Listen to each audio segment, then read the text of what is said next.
Filter assistant, I think it's called. Filter system, yeah. You can just Google on that. So anyway, we're going to put this back in. So that's how it snaps in. You want to try that?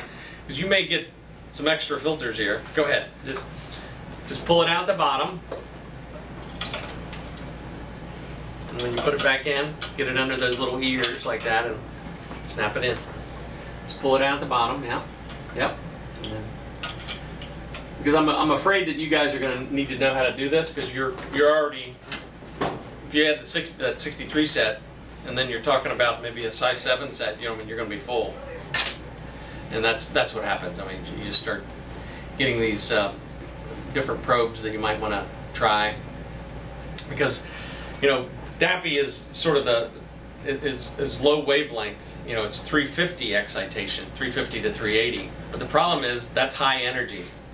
And it fades your sample. So that's why people are going to these size 7 and size 5 dyes, because they're low energy. You know, UV is damaging to our eye, IR is not, and that's because of the energy. So UV contains a lot more energy than the IR light. So same thing with your cells or samples. It's much better for if you can do things in the IR. What's the effect of bleaching?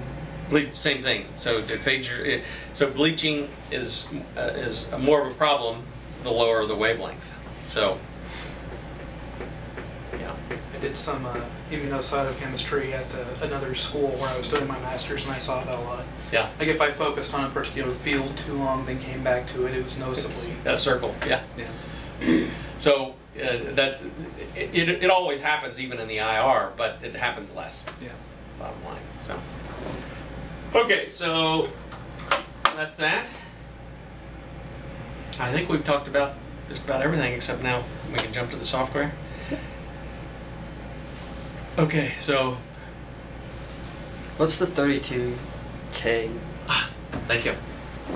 Okay, if we go back to transmitted light,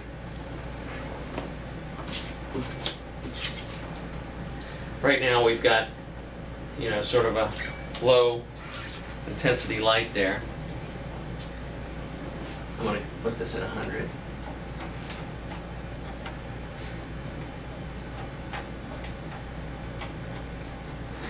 So what this does is puts, it's an old photography standard, but if you hit that, it puts it at basically maximum voltage.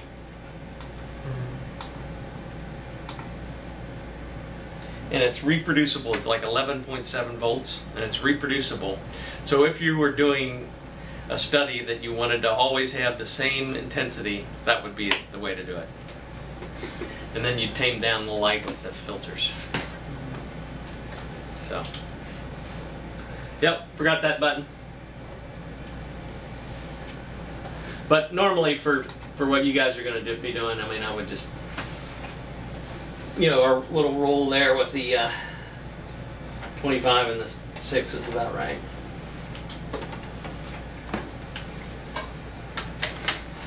Okay.